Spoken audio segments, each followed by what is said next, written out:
kad tai bus. Tomas Masį praneša. Aš lankiau viešąją mokyklą nuo 1 klasės iki savo vyresniųjų metų aukščiojo mokykloje, kaip darė mano žmona ir mano 4 vaikai. Aš esu už edukaciją. Štai kodėl aš pristatau Hauso rezoliuciją 899, tai yra bilis panaikinti Jungtinių valstijų edukacijos departamentą, mielieji. Panaikinkit federalus iš mūsų klasių. Panaikinti velniop departamentą edukacijos. Panaikinti velniop švietimo sušiktą ministeriją, kuri nešviečia, o indoktrinuoja. Gražinti namų mokymą, gražinti rungtyniavimą tarp mokyklų dėl vaikų, pririšti vaiko pinigus prie vaiko ir duoti tėveliams rinkti, kas turi būti dėstoma jų vaikams. Rinktis mokymo programas, kokias nori, kokioj nori mokykloj, ir išspirti velniop visus klounus iš ministerijų, kurie galvoja, kad žino, ką reikia mokyti jūsų vaikus. Amerika bus tos pavyzdys, paseks visas iš paskos valstybės, pamatysit šitą dalyką. Paminėsit šitą žodžius. Ir kuo greičiau, tuo geriau. O štai generolas Flynas paleido bylą prieš Jungtinių valstijų vyriausybę, 50 milijonų ieškinį, dėl bandymo susidoroti su juom. Tai dabar jau įrodyta. Jis buvo tikrai perėjo per pragarą, generolas Flynas. Na ir ką, pažiūrėsim, 50 milijonų byla. Skamba neblogai. Pažiūrėsim, kaip jiems seksis, ar ne? O štai čia beveik 13, tai mažiausiai 13 merų areštuotų dėl nusikaltimų prieš vaikus nuo 2021 metų. Kažkas sako, nieko nevyksta, jo. Tai, mylėjai, vyksta dar kaip. Dar kaip. Merai, buvę kongresmenai, teisėjai, reiškia, kiti tarako ir klaunai ir visi kiti. Na, vyksta, matot, kas vyksta.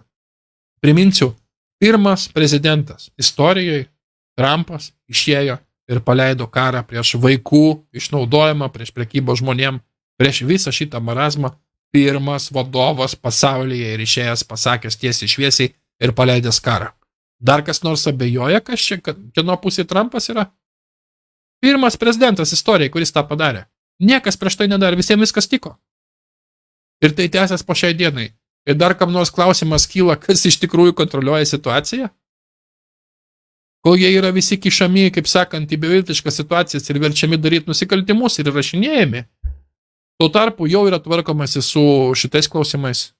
Tai yra labai gerai, čia nuostabios naujienos, super naujienos. Ir pabaigai šito segmento paskutinis. Nayibas Bukele, prezidentas iš Salvadoro, pranešė apie masyvią operaciją prieš gaujų narius. Tūkstančiai buvo areštuoti ir patalpinti į naują mega kalėjimą. Bukele pasakė, tai bus jų naujieji namai, kurie gyvens dekadomis, negalėdami toliau pakilinti populiacijai. It looks like a sea of... Daugybė gaujų narių sulaikyti. Pažiūrėkit, vaikai, paaugliai, žiaurūs nariai. Jie renkasi žudyti žmonės ilgai, peiliais vietoj greito nužudimo, kad skaudžiau būtų, kad visa kita. Tai yra tai, ką daro MS-13, tai, ką daro šitos gaujos, na, tai yra baisu. Ir čia ta pati šalis, mėlėjai, kurie įsivedė bitkoiną ir išmokėjo šiai dienai visas savo skolas. Ir dabar paskelbė karą prieš gaujas, reiškia, ir prisiekė išvaduoti El Salvadorą nuo visų gaujų. Ir pradėjo realius veiksmus, reiškia, masinius areštus ir šitų gaujų talpinimus šitam naujam mega kalėjime. Ką su jais visais daryti? Perauklėti neįmanoma. Tai yra žudikai, tai yra, na, gaujų šitų nariai, tai yra, šitos gaujos čia ne šiaip savo. Čia net ne Kauno kokie tulpiniai ar dar kažkokie, ne? Rimtas gaujas, su 10 000 narių, su labai sąsajom, su narkotikų karteliais ir panašiai, su labai dideliais finansais, politinė įtaka visam pasauliui. El Salvadoras imasi veiksmų, tokių radikalių. Sveikintina, tikrai sveikintina. Manau, kad ateis laikas ir mes pamatysim panašiai visur veiksmą. Na, o pabaigai, mėlėjai, trumpas visiškai segmentas.